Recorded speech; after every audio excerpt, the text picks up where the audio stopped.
자, 안녕하십니까. 전기를 사랑하는 남자 모아바의 김영원입니다. 제가 오늘 준비한 영상은요, 자, 이 짜장이냐 짬뽕이냐 엄마냐 아빠냐 이론이냐 기출이냐, 박빙이죠. 그래서 이론파가 있고 기출파가 있습니다. 그죠? 이론을 좀 열심히 하고 나서 그래도 좀 해야 되지 않겠냐 하는 파가 있는 반면에, 다른 파는 뭐가 있습니까? 다 필요 없다. 기출만 무조건 돌리자. 그럼 합격한다. 물론 둘 다 장단점이 있죠. 시간이 부족하다 싶으신 분들은 기출에 목을 매는 편이시고요. 아니면 시간적 여유가 있고 그래도 나는 처음부터 좀 차근차근히 아무것도 모르는 상태인데 어떻게 해? 그래서 이론을 좀 듣고 가겠다 하시는 분들이 있습니다. 그래서 두 개가 어느 게 더 좋습니다라고 하기에는 제가 딱 집어서 말씀드리기는 애매합니다. 출발이니까. 그렇죠? 자, 어떻게 공부를 할 거냐? 요거 두 개에 대한 관점은 우리 역사시대, 선사시대라고 해야 되나? 그때부터 쭉 내려오던 문제입니다.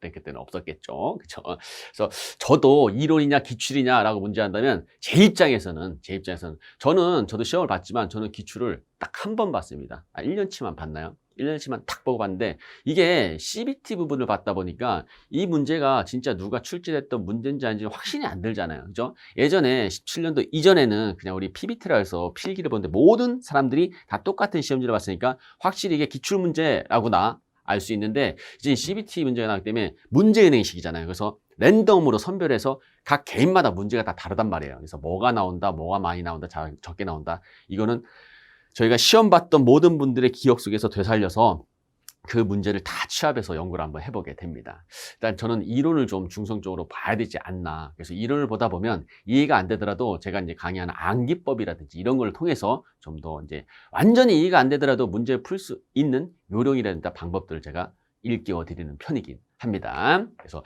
두 번째 한번 제 주제를 한번 보면요. 전기기능사 합격률인데요. 이 합격률이 필기는 계속 좀 올라가는 추세입니다. 작년에 37%까지 8%까지 올라갔다가 올해는 한 34% 약간 떨어진 편이고요. 5년 전 얘기하면 20%대였습니다. 자, 5년 정도 전부터 30%대로 올라오기 시작했는데 이게 뭐에 대한 영향이겠어요? 동영상이 너무 발달되다 보니까. 그렇죠? 집에서도 충분히 공부할 수 있고 또 학원들도 많이 생겼죠. 학원에서 필기 준비를 하시는 분들도 꽤 많다고 들었습니다. 저희 이제 모아바에서도요. 모아바는 이제 동영상에 대한 채널이고 현재 이제 학원에서 직접 우리 필기 또는 실기 수업을 진행을 하고 있는데, 일단은 거기 오시는 분들은 합격률이 상당히 높습니다. 거의 한 20명 중에 한 분, 많이 떨어지면 2분 정도가 떨어지고 있습니다만 그 2분을 못 잡아내는 게 좀 아쉽긴 하죠. 그래서 필기 합격률 일단 30%대는 이제 학원은 이런 거 있잖아요. 이제 일괄적으로 이제 언제 와서 공부를 하고 언제가 끝나는데, 이 동영상 집에서 공부하시는 분들은 아무래도 내가 이때 공부하겠다는 의지가 확고하지 않다면 좀 힘든 편입니다. 그래서 시간을 좀 천천히 두고 여러분이 공부하는 걸 제가 추천해 드리는 편이긴 합니다. 실기 합격률은 점점 올라가고 있습니다. 이제 2021년도 한 70%까지 올라갔는데, 일단은 실기 부분은 대부분 학원에서 다니면서 내일 배움 카드 이런 거 할인받는 거 많잖아요. 이걸 이용해서 이제 학원에서 하다 보니까 거의 저희 학원에서도 90% 이상은 실기도 합격하는데, 일단은 실기가 어떻게 보면 더 어렵잖아요. 한 번 실수하면 끝나는 거야. 결선 한 번 잘못해서 불 안 들어오잖아? 그럼 탈락인 거예요. 둘 다 60점이긴 하는데 불이 안 들어오면 60점보다 바로 밑으로 가서 무조건 탈락이 되게 됩니다. 그래서 합격률 한 70%, 그래도 70% 상당히 높은 거죠. 그러니까 학원에 다니신 분들이 상당히 많다는 얘기입니다. 그래서 2만 명 가까이, 매년 2만 명 가까이 전기 기능사 자격 되시는 분들을 배출하고 있거든요. 그래서 그 인원수도 무시 못하긴 하는데, 그래도 그만큼 그 직책에서 졸업이라고 하셔야 되나, 은퇴하시는 분들도 생기고 하니까 수요는 계속적으로 폭발적으로 늘고 있는 상황이라고 합니다. 자, 그렇다면 보시면 이제 합격 수기가 있는데요. 이제 저도 이제 커뮤니티 같은 데 들어가다 보면 합격 수기가 있어요. 저는 문답. 좀 그런 분들은 암기력이 뛰어난 건가요? 저는 문답, 문제 읽고 답 읽고, 문제 읽고 답만 보고, 이렇게 해서 저는 한 일주일 만에 합격했습니다라는 분들도 계세요. 저는 대단히 존경스럽다고 생각을 합니다. 근데 저는 그렇지 못하더라고요. 어떻게 일주일 만에 이걸 해서 합격을 합니까?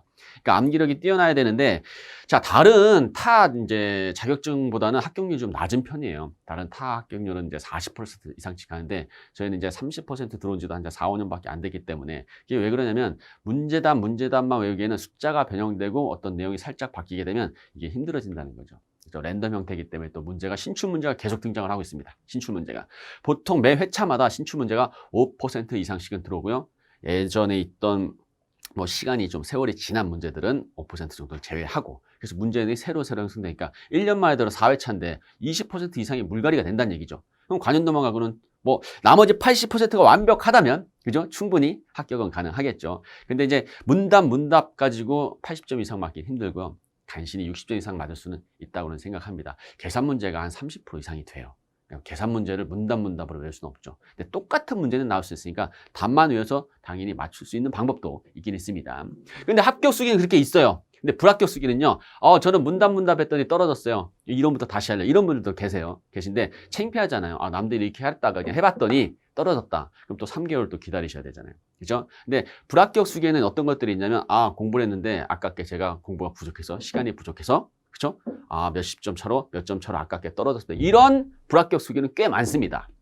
그러니까 제 이제 영상 댓글에서도 그런 분들이 계세요. 선생님 강의를 통해서 제가 다시 한번 공부를 열심히 한번 해보겠습니다 하는 분들도 꽤 계시더라고요. 그래서 저는 이제 합격 수기보다 왜 떨어졌는지가 좀 더 중요하지 않나. 왜 떨어졌는지. 그냥 문답만 했는지 아니면 이해를 했는데 시간이 부족해서 이론 공부 좀 덜하고 관연도를 좀 덜 풀었는지 이런 것들도 여러분이 좀 꼼꼼하게 좀 살펴보셔야 되지 않나. 그런 한 부분을 한번 강조해 드리고요.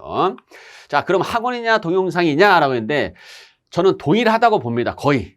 근데 학원은 직접적으로 이제 피드백이 되잖아요. 그 자리에서. 제가 궁금한 거 질문할 수도 있고. 그래서 유리하기는 학원이 유리한데 단점도 있잖아요. 거기 가야 되잖아요. 왔다 갔다 하는 시간, 그죠? 그리고 비용적인 부분, 이것도 좀 무시 못한다고 저는 생각을 한번 해봅니다. 근데 동영상도 만약에 똑같은 피드백이 된다면 얼마나 좋겠습니까? 그래서 저희는 질문날이 있으니까 바로 하루, 길으면 이틀 내에는 답변이 바로 올라가니까 그런 것도 장점이 있고요. 일단은 이 동영상은 내가 각오가 단단해야 되죠. 그죠? 각오를 단단히 먹고 딱 이 시간에 공부해야겠다. 학원은 그잖아요. 무슨 일날 꼭 나와야 돼. 그래서 나가야 되는데 동영상은 내가 편할 때 보게 되니까 아무래도 좀 루즈해집니다. 그러니까 그것만 확실하게 잡아놓으면 동영상이나 학원이나 크게 차이는 없다고는 저는 생각을 한번 해봅니다. 저도 학원에서는 실강은 지금 현재는 안 하고 있고 다른 선생님들이 저보다 더 뛰어난 분들이 실강을 하고 있지만, 그죠? 저는 동영상만 하고 있습니다. 그래서 이 동영상을 제 강의를 보셨던 분들은 좀 아실 수도 있습니다. 그래서 암기법이라든지 최대한 노력해갖고 암기해서 여러분이 어떻게든 이해를 못하더라도 이 문제를 쉽게 풀 수 있게끔 유도를 많이 하는 편이니까 제 동영상도 한 번쯤은 봐보시길 권장해 드립니다. 자, 그래서 결론은 뭡니까? 저는 이론은 한 번쯤은 봐야 된다는 거예요. 용어라든지, 왜, 문답을 할 때 좀 더 쉽게 외우려면, 그죠? 쉽게 외우고, 이 문제가 답이 이게 된다는 걸 어느 정도 이해가 하고 있으면 훨씬 쉬워집니다. 그래서 이해 반, 저는 암기 반, 이렇게 해서 일단 이론은 한 바퀴 정도는 보시고요. 안 되는 부분은 그 부분만 좀 더 살펴보시면 되고요. 잘 나오는 부분이 있어요. 제가 강조를 많이 해드립니다. 이 부분은 시험에 진짜 잘 나와요. 강조를 해드리는데 이 부분만 이해가 안 됐으면 한 번 더 돌려보시고요. 그리고 잘 나오는 형태에 대한 계산 문제들 제가 진짜 알기 편하게. 이제 해설은 이제 FM도 좀 달아야 되잖아요. 근데 저는 풀이 방법은 약간 변형을 시켜서 여러분들이 좀 쉽게 접근할 수 있도록 그렇게 강의를 한번 마련을 해봤습니다. 그래서 결론은 뭐라고요? 일단 제 강의를 먼저 듣고 나서, 그리고 제 기출문제도 제가 진짜 여러분이 잘 머릿속에 쏙쏙 들어가게끔 잘 설명했으니까 한 번쯤 한번 믿어보시는 것도 나쁘지 않을까 생각을 한번 해봅니다. 그래서 결론은 일단은 영상을 먼저 보고, 그죠? 영상 중에서 이론을 한 바퀴 돌고, 그리고 관연도를 하는 것도 늦지 않습니다. 시간이 너무 없어. 그럼 경험 삼아 관연도만 보고, 그죠? 기출문제만 보고 시험 보시는 것도 괜찮습니다. 시험 삼아, 그죠? 경험 삼아, 그죠? 2주밖에 안 남았어. 그 이론을, 원래 한 몇십 시간 제가 최대한 줄였습니다. 최대한 줄여서 한 일주일이면 영상 한 바퀴 다 돌립니다. 하루에 몇 시간씩만 봐도. 돌리니까 꼭 한 번쯤 보셔도 되고, 아니면 기출문제 시간이 없으든 일단 기출문제 많이 풀어보시고 경험을 해보고, 그런 다음에 이론을 한번 돌리시는 것도 괜찮을 것 같습니다. 3개월의 시간인데요. 저는 딱 2개월 정도를 예상을 한번 해봅니다. 따라서 저는 기출이냐, 이론이냐, 6대4? 그래서 이론에 비중을 좀 두고, 그래도 기출문제는 무시할 수 없죠. 기출문제 많이 돌리는 걸 추천해 드립니다. 자, 다음에는 더 좋은 영상을 가지고 여러분께 찾아뵐 테니까요. 그때까지 이미 합격하셨으면 좋겠습니다. 자, 이상 모어버의 김영원이었습니다.